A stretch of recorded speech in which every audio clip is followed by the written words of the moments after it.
EAA Aviation Museum is hosting a ribbon cutting today for its new exhibit honoring female service pilots. And Emily Beyer joins us live with a sneak preview. Morning, Em.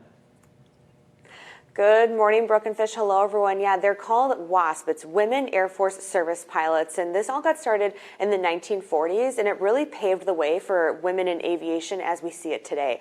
I'm joined by Chris Henry. You're with the museum. Thank you for being with us. Yeah. Tell us a little bit more about this exhibit. First off, incredibly informative, but there's a huge story to tell in this, and we're looking even just over here at Heather Penny. She's got a very unique story that we would not have if it weren't for the WASP program. Absolutely. We can't tell the story of the current day female fighter, bomber, transport pilots in the United States military without talking about the WASP. And that's what we wanted to make sure we did. So we start with, of course, the WASP program and their fight to fly, also for their fight for veteran status, all the way around to the women who are flying out there today. Right. And we take a look here, you have this wall that shows a couple different women. And like I said, I mentioned Heather Penny. Tell us a little bit about her and what she did, what happened with her. Absolutely. Heather was an F-16 pilot, and on 9/11, was ordered, of course, the airliners that were hijacked, one of which was near Pennsylvania heading to D.C., and she was actually ordered to go and ram that aircraft. She had no armament on board, so she had nothing to shoot the airplane down.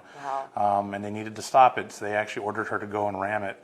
The passengers on that flight, of course, took over that airplane before she had the chance to do that. So those heroes certainly served that day as well, and it's the reason why Heather's here. Yeah. Right, yeah. So just, I mean, I get goosebumps even hearing that story, and you could get that with every single story in this room here. So it's very interesting and unique to get to learn a little bit more about the WASP program.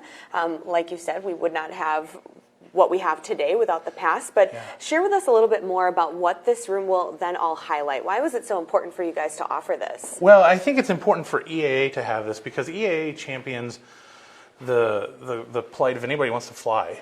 Everybody's welcome in aviation, and that's something that we really want to make sure that everybody's welcome to do this.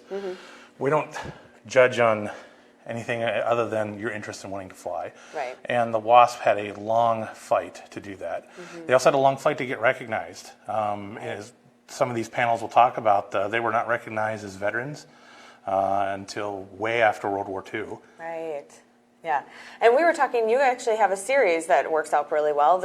People can come and check out this exhibit for the next year, but in the fall you guys have a series where people are going to be able to get to actually hear from some of these women. Absolutely. As a matter of fact, this month we have Kim Campbell, an A-10 pilot, coming here to talk about flying the A-10, and her aircraft was damaged and she brought it home and landed it manually. Wow. But yeah, in the fall we have a lot of these women that are featured as current day military aviators that are going to be here speaking. Yeah, so you can get a whole list on them, get to hear from them in person. We have that for you on our website, NBC26.com. Brooke and Fish will send it back to you. All right, thank you, Emily. Look forward to hearing more stories this morning. You just sit on the edge of your seat while he's telling those. Pretty cool. All right, still to come.